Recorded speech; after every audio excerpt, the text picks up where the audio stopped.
E, bom, gente, vamos começar do começo, né? Como diria o poeta, não é isso? Exatamente. Pablo Neruda falava muito isso. Falava, né? Muito. Hoje não vai dar certo esse negócio aqui, vai ser engraçado. Mas o bom é isso, né? O bom é poder quebrar de assuntos tão pesados, tão difíceis. Por isso que eu adoro fazer, tô adorando, né? Porque eu comecei faz nem um mês, na verdade, né? Mas tô adorando porque a gente pode falar de assuntos que são super pesados, difíceis, né, professor? De um noticiário que não é para amadores, né? É para profissionais só. A gente chega brincado, Marcela, né? Que tem aquela história, né? Do Tom Jobim, que o Brasil não é para amadores, ultimamente nem para especialistas, né? Verdade. Eu gosto muito de lembrar de uma frase do Malan, ministro do FHC, que dizia que no Brasil até o passado é incerto. Né? Se o passado é incerto, imagina o futuro e o presente, não? Pois é, como a gente vai contar a história do Brasil? Bom, se você contar dos últimos 10 anos, 2013 e 2023 já dariam alguns livros, né? Já tem. E agora você tem um recorte, né, professor e Marcela? A gente tem um recorte de narrativas que cada um fala o que quer. Aí você tem que pensar que o historiador ainda tem um tempo maior para conseguir deixar decantar. É verdade. O sociólogo, o cientista político e o jornalista estão ali no calor da hora, né? Então, e aí a relação do jornalismo com o cientista político, o analista, ela é frequente porque a gente tem que tentar dar alguma explicação ou colocar um pouco de coerência em coisas que às vezes parece absolutamente desbussolada, ou seja, sem bússola, desnorteada. Nossa, vou sair daqui, não tenho roupa para esse. Eu escrevi um texto sobre o governo Lula e eu escrevi que ele está desbussolado, ou seja, sem rumo, sem bússola, tá? A esmo, né? Então eu escrevi, fiquei com essa palavra. E ontem ele se viu exatamente, não vou usar repetir essa palavra porque eu tenho certeza que eu vou errar, mas ele se viu sem rumo. Aliás, ele tá se vendo sem rumo praticamente desde o início do governo, né? Ali passou um sufoco danado, né, para conseguir aprovar a MP que reestrutura os ministérios. Imagina só, se essa MP não é aprovada hoje no Senado, há poucas horas de caducar, né, hoje era o último dia, a estrutura da esplanada dos ministérios volta a ser o que era no governo do ex-presidente Bolsonaro. E são 37 ministérios agora, né?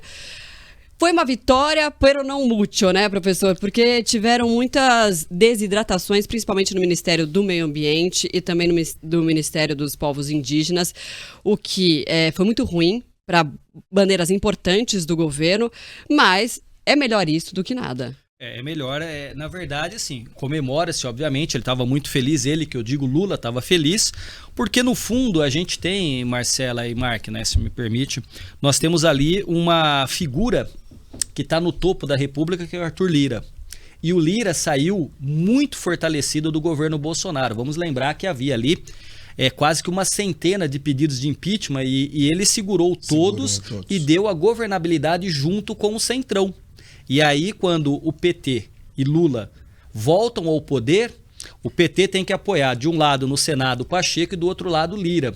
Só que este apoio ao Lira não rendeu e também não tem rendido um diálogo profícuo, e aí a minha tese é que o próprio Lula acabou perdendo um pouco a mão para esta coisa que ele sempre foi muito bom, que é a política, né? Então, e por quê? Porque o momento é outro, o Brasil é outro, ele é outro, então o Lula nesse momento é um presidente com uma idade mais avançada, perdeu esposa, perdeu neto, perdeu irmão, ficou preso, então no plano pessoal tá difícil, mas no plano político hoje ele enfrenta uma oposição que ele não conheceu, por exemplo, nos anos do PSDB. Quando a gente estava falando de impeachment... Que não tinha oposição, não tinha, né? O PSDB, os tucanos, era a pequena sereia, né? Porque de tão fofinhos que eram. E agora a coisa está sendo muito pesada, né? Pois é. E aí, professor, eu acho que tem também uma mudança... exatamente naquilo que o senhor fala. Eu acho que o Lula, pode em me muita chamar de coisa... Tá pode bom? chamar de você, eu sei que eu sou mais velho, mas pode... Depois que o senhor falou do desembussolar, né? Desbussolado. Né? Eu fiquei muito encantado, perdi o rumo. Mas, perdeu assim, a bússola. Perdi a bússola. Mas assim, o que eu vejo e sinto do Lula, e aí não é nenhuma crítica, mas mais uma análise comunicacional, é que o Lula, ele deu uma caducada. E quando eu falo isso, não é do ponto de vista, senil ou não senil, mas ele realmente achar que ele consegue direcionar as massas, talvez com base em tudo que aconteceu, e ele tem muito mérito pessoal em tudo que ele viveu, e a gente vai falar disso ao longo do dia aqui, das mudanças, uma vez você está aqui embaixo, outra hora você está aqui em cima, inclusive com a questão do Zanin, por exemplo. Mas, ao meu ver, ele está tentando mover as massas hoje com um discurso de 20 anos atrás. E mais do que isso, com uma aura que ele adquiriu 20 anos atrás, quando o Obama, por exemplo, disse que ele era o cara. Isso. E talvez 20 anos atrás ele fosse mesmo. Só que 20 anos num mundo de celeridade, de internet, inteligência artificial, novas gerações, são 250 anos. Aí é que você pegou o ponto central disso tudo, né? A política, ela mudou substancialmente. Não é que a política deixou de ter importância capital. Política serve para organizar a vida coletiva, a vida em sociedade. Sem política nos sobram o estado de natureza, o caos e a violência. Concordo. No entanto... O resto é barbárie, né, professor? Sim, o resto é barbárie, Mark. O Lula, ele veio... Posso continuar um pouquinho ou tá indo... você quer tocar? Não, você pode falar o que você Tá quiser. bom. Quanto Então, mais você falar, melhor. Tribuna livre. Então vamos lá. Você tá com 2 jornalistas aqui, hein, Não, professor? tá excelente, porque ó, você tem toda a razão no aspecto da comunicação e eu estudo o discurso dos políticos. Então o discurso do Lula, como era o discurso do Fernando Henrique, é de um mundo que não é da internet, das redes sociais.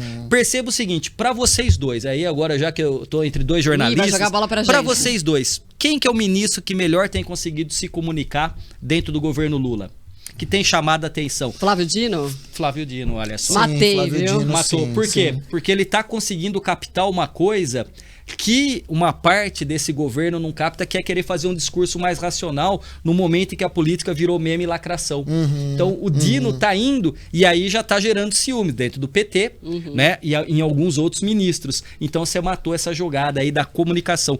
Comunicar-se é essencial, mas também, além de se comunicar ser essencial, você tem que comunicar o que e para onde você vai. Eu acho que isso está faltando. Eu vou até jogar a bola pro Mark daqui a pouco, porque para falar dessa questão da comunicação, porque o Mark é um especialista nisso, mas da comunicação, do ponto de vista do governo, não só do Lula para as massas, mas o governo se comunicando, né? A bateção de cabeça, né? Que chegou ao ponto do presidente Lula falar: gente, não vamos lavar roupa suja em público.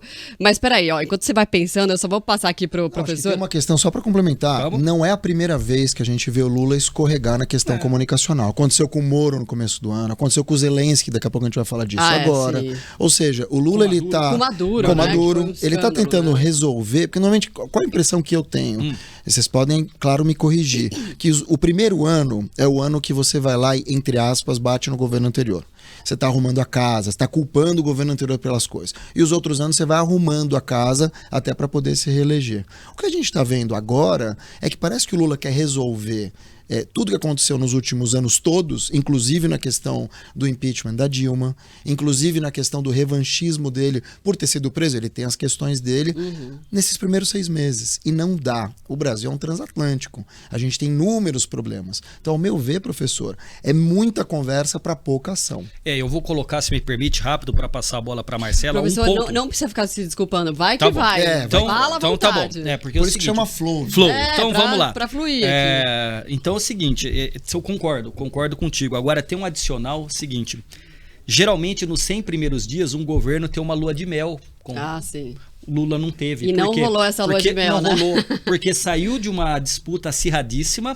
Por um lado, você pode fazer uma leitura. Ganhou por pouco, talvez teria menos legitimidade, mas ganhou de um presidente que talvez nunca tenha gasto, eu digo na história da humanidade, tanto dinheiro para ser reeleito como o Bolsonaro. E as coisas vão aparecer mais ainda, Tantas torneiras então, abertas, assim, né, professor? muitas. Então, assim, ganhou e foi assim, homérico, foi uma coisa olímpica essa vitória. Mas aí o que acontece? O 8 de janeiro. O 8 de janeiro fez com que, pelo menos nesses 100 primeiros dias, 1 mês e meio, o governo tivesse aí na comunicação, ser especialista nisso, você pode ser proativo ou você pode ser reativo. O governo estava absolutamente reativo, reagindo, né? Ou seja, o Bolsonaro fora do Brasil tinha o domínio da agenda, estando nos Estados Unidos. E o governo foi vítima, né, dessa história. Então, assim, eles poderiam... as instituições foram atacadas. Eles poderiam faturar, no bom sentido, com essa história. Exatamente. Agora, professor, voltando aqui à questão da MP e toda essa dificuldade do presidente Lula com o Congresso, né? Você viu que o Lira falou assim, a gente vai travar a pauta até vocês conseguirem organizar a casa e terem uma articulação. Como que você acha que vai ser isso daqui para frente? Você acha que a partir desse sufoco que o presidente Lula, o governo como um todo, passou nesse momento, a relação vai mudar?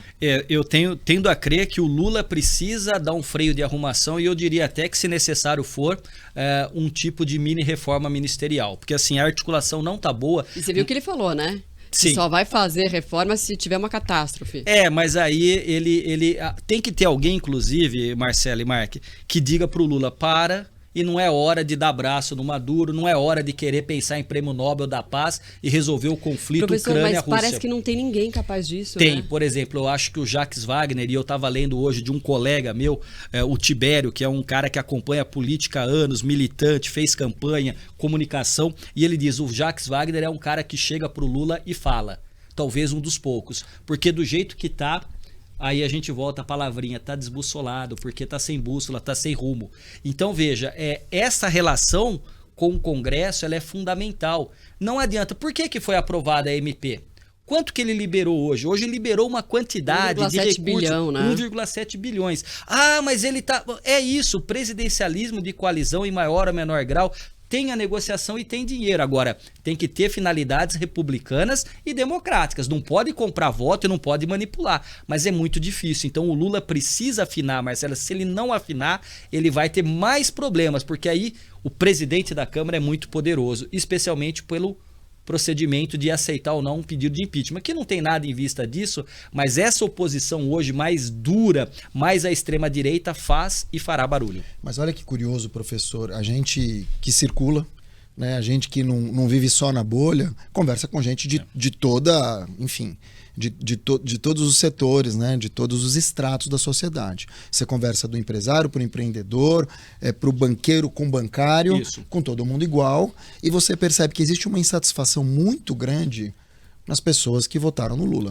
Muito grande, especialmente na questão econômica, especialmente na maneira como ele tem se portado vis-à-vis de temas importantes e relevantes para o país. Ela acabou de falar do Maduro, tem essa questão do Zelensky, aí você tem a questão dos grãos, aí você tem a questão dele atacar os Estados Unidos, aí você tem a questão do revanchismo contra o Moro, que tudo isso pode até fazer algum sentido em algum momento, mas o país, como você vem falando, professor, vem machucado. Sim. E aí você tem uma extrema-direita que já está, ao meu ver, um pouco mais quieta, ou pelo menos não tem tanto holofote quanto já teve. E isso, as próprias redes sociais do Bolsonaro aquietaram. Então, quer dizer, claro, você tem uma militância barulhenta, mas é muito menos barulhenta do que meses atrás. Claro, antes ele estava no poder e tinha uma infinidade caneta, de recursos, claro. tinha a caneta na mão, né? E agora você vê os próprios lulistas e os próprios, a própria turma da esquerda já muito de nariz torcido. Então, quer dizer, não é uma questão de insatisfação de oposição e tal. Você está vendo o país ir parando. Eu não consigo imaginar, professor, e aí empurrando até a bola para o senhor, ou para você, eu não consigo imaginar uma pessoa que tem o perfil do Lula, assim como outros governadores que a gente teve recentes, o próprio Bolsonaro, o próprio João Dória, são pessoas que até escutam, mas eu não consigo ver essas pessoas de caráter muito forte ou muito combativo levarem ao pé da letra ou executarem aquilo que está sendo dito. Ela pode até escutar, mas eu não tenho certeza que ela vai fazer. Olha só, eu vou te dizer uma coisa, quando Marcela me entrevistava na TV e Tainá também, e aí uma vez elas perguntaram assim, e aí? Não pode bater na mesa. E aí, o que Lula tem daqui para frente? Vamos pensar o seguinte, a idade já era avançada, ele foi preso e ele teria outros tantos processos para responder.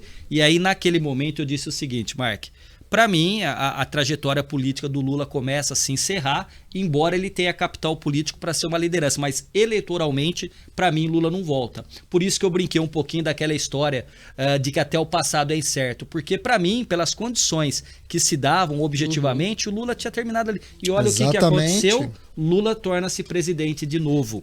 Então, assim... E o Zanin, que foi acusado de chefiar a quadrilha, agora tá para ser eleito para o STF. Não. O Zanin, em algum momento, foi acusado de chefiar algum grupo. Eu vou encontrar aqui. O Zanin, o advogado. Sim, ele foi até, acusado pela oposição. Sim, obviamente não se provou. Só para dizer o seguinte, nessas rusgas que o Zanin era, entre aspas, calado pelo Moro na frente de todo mundo, hoje ele vai julgar os processos do Moro. Aí Quer dizer, você faz isso em questão de meses. É muito louco.